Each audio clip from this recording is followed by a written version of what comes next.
You wake before sunrise because the cold won't let you sleep. The air hurts your lungs. Your fingers barely move.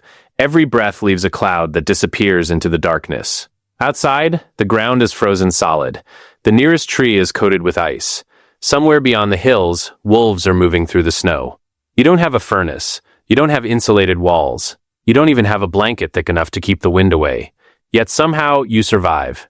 For most of human history, winter wasn't an inconvenience. It was the single greatest test your body would ever face.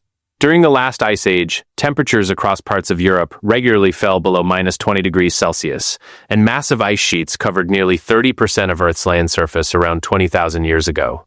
Millions of people still lived there. That seems impossible, because today, many people struggle after just a few hours without heating, lose electricity during a modern snowstorm, and homes become dangerous within days. Yet prehistoric humans crossed frozen plains, hunted in blizzards, and raised children in conditions that should have killed them. This changes the way you think about what it means to be human, because surviving winter wasn't about being tougher.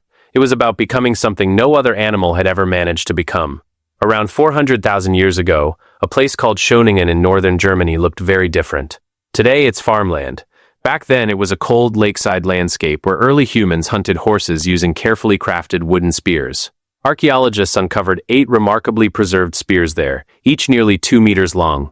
They remain some of the oldest complete hunting weapons ever discovered. The people who carried them were living through repeated glacial cycles. Winter wasn't unexpected. It returned every single year, and each return demanded preparation months in advance. Most predators survive winter by changing their bodies. Bears accumulate enormous fat reserves before hibernation. Arctic foxes grow dense white coats. Migratory birds simply leave. Humans couldn't do any of those things. Your body burns more energy in the cold, but it doesn't suddenly grow thick fur. It doesn't enter months-long hibernation. It doesn't naturally know where food will be buried beneath snow. Instead, humans evolved something else: planning. Long before winter arrived, groups had to remember where herds migrated. They had to collect fuel before forests became inaccessible. They had to repair shelters while the weather was still forgiving. Winter survival began in autumn, sometimes even earlier. A missed opportunity in September could become a death sentence by January. But planning alone wasn't enough, because eventually, every plan ran into the same problem: fire. In 1948, South African archaeologist C.K. Brain began studying caves filled with ancient bones. Decades later, similar discoveries at sites like Wonderwork Cave revealed compelling evidence that humans were controlling fire nearly 1 million years ago. That single discovery transformed winter forever. Fire does far more than provide warmth. It changes everything around it. A fire dries wet clothing. It melts frozen water. It scares away predators that hunt in darkness. It extends daylight by hours. It allows frozen meat to thaw. It hardens wooden spear tips. It creates a place where information can be shared after sunset. Anthropologist Richard Wrangham has argued that fire fundamentally reshaped human evolution by changing how we ate and how we lived together. But during winter, its importance became even greater. Without fire, your shelter slowly becomes a freezer. With it, the same shelter becomes a refuge. Maintaining that fire became one of the most important jobs in the group.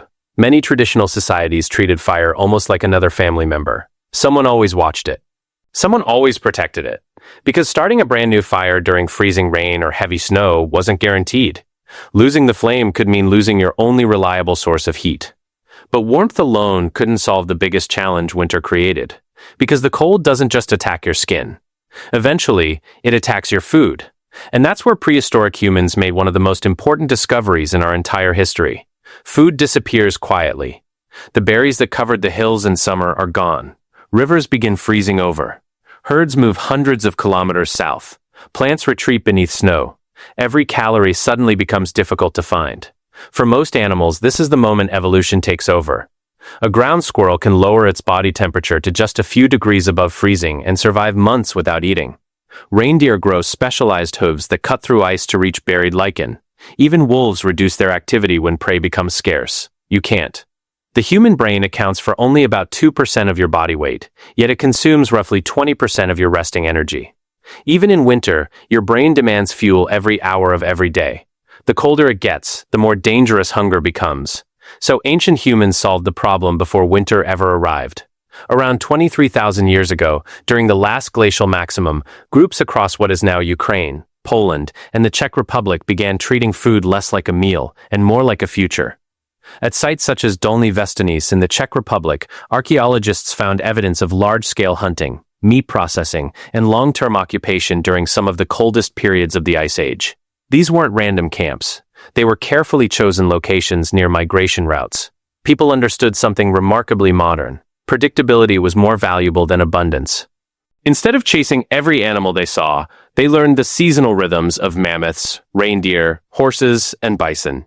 Entire communities positioned themselves where those animals would eventually pass. The hunt began weeks before the animals arrived. Knowledge became food. When a large animal finally fell, almost nothing was wasted. Meat was sliced into thin strips that froze naturally in sub-zero temperatures. Fat was collected because it contained more than twice the calories of protein. Bones were cracked open for marrow. Even tendons became cordage. The stomach could become a container. The hide became clothing. Every successful hunt had to last, because no one knew when the next one would come. But here's where it gets stranger. Winter itself became a refrigerator. In temperatures well below freezing, meat could remain edible for weeks, or even months, if protected from scavengers. Some archaeologists believe frozen pits and naturally cold caves functioned as primitive storage systems, long before pottery or agriculture existed.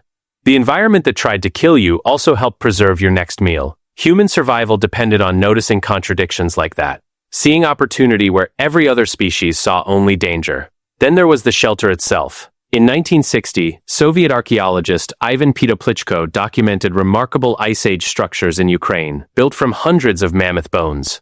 At the site of Mezirich, dating to around 15,000 years ago, entire circular dwellings were constructed using skulls, jaws, tusks, and massive leg bones. At first glance, they look almost impossible. Why build a house out of bones? Because trees were scarce. Much of Ice Age Europe wasn't covered by dense forests. Vast stretches were cold grasslands known as the Mammoth Steppe. Wood was limited, especially in the depths of winter. So people adapted. The largest animals around them became building materials. The bone frames were likely covered with hides stitched together using bone needles. Inside, fireplaces provided heat, while thick animal skins reduced the wind. These shelters weren't luxurious, but they created something priceless. A stable pocket of warmth. The difference between standing in minus 25 degrees Celsius wind and sitting inside a sheltered structure around a controlled fire could mean the difference between life and death. And humans kept improving them.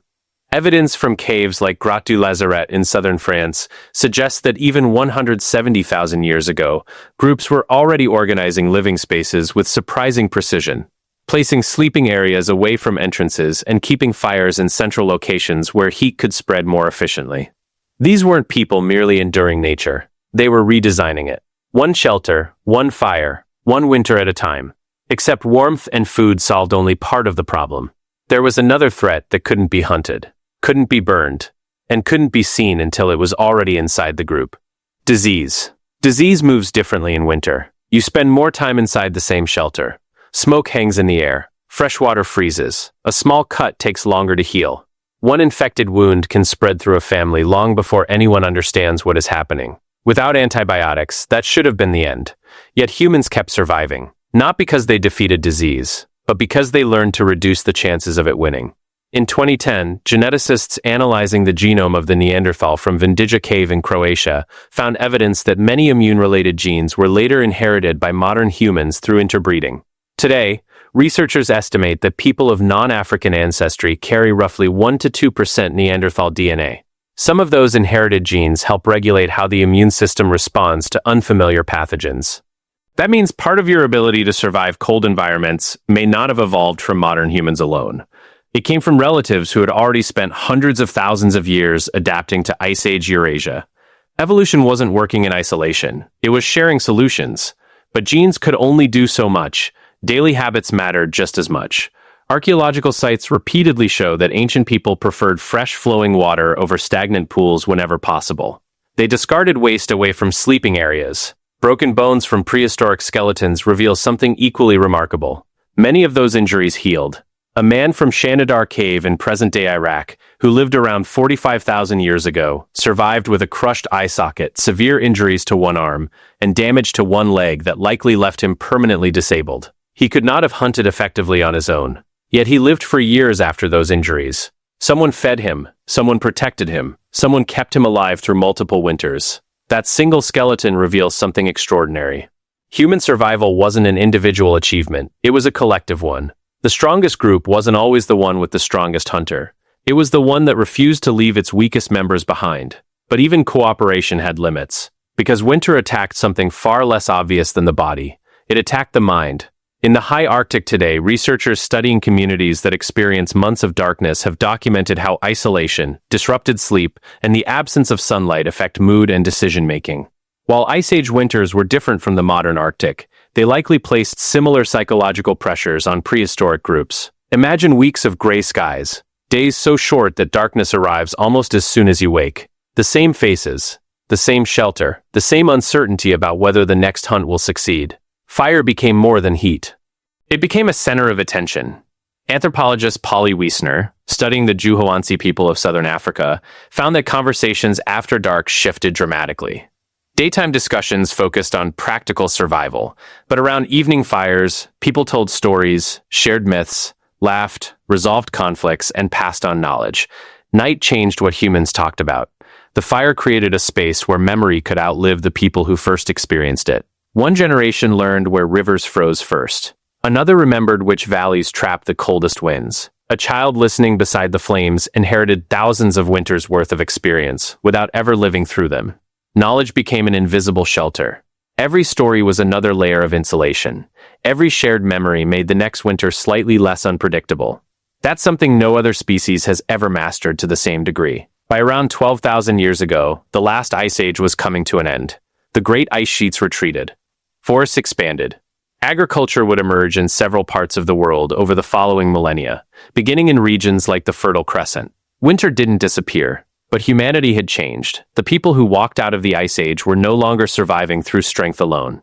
They survived because they planned months ahead, because they stored food before they needed it, because they carried fire across generations, because they built shelters from whatever the landscape offered, because they cared for the injured, because they remembered.